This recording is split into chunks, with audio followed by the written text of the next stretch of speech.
Hey, raghead! Yeah, I said it. Because my constitution told me I should. I can imagine my fingers around your neck under that scarf. I can imagine what your jugular must feel like, warm, pulsing, and no longer pulsing, they say. It's a great day when you don't wake up with chalk lines chasing your curves, raghead. But I don't know if that's true. I can imagine your dark eyes, even darker after I give detectives a reason to draw those white lines around you. Hey, raghead, what's the problem? Didn't you hear me compliment your curves? Didn't you hear me admire your eyes? Didn't you hear me say, I want to touch you? I bet no man's ever told you that before. I bet no one's wanted to rip your scarf off this badly before, so badly that they would lean out of their car at a stoplight just to tell you. You're welcome. Dear Professor, I'm sorry I couldn't come to class today.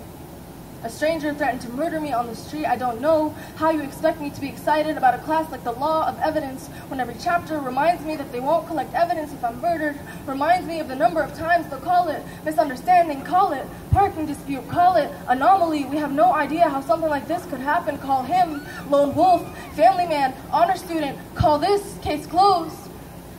They don't sell study guides for how to exist between classes, but sometimes I imagine it's easier to study when I can pretend that the ghosts of white supremacists don't live in the pages of my old textbooks, curling themselves around the letters, whispering to me that these white authors never intended for my skin to have access to their words. Maybe if I crack reality in half and pour myself into the post-racial illusion, maybe then I can finally take a practice exam in peace. Dear Campus Climate Response Team, thank you for your saucer-eyed concern. I'm shocked that you're shocked that your students go through these things. What else did you think would happen?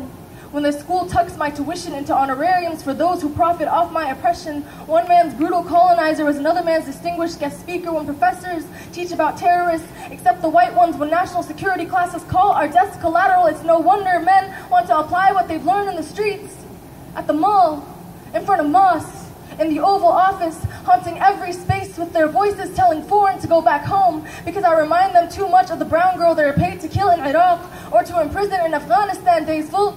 These words they inherited from their ancestors conjure missiles in their mouths that fall between us like a drone or another crusade.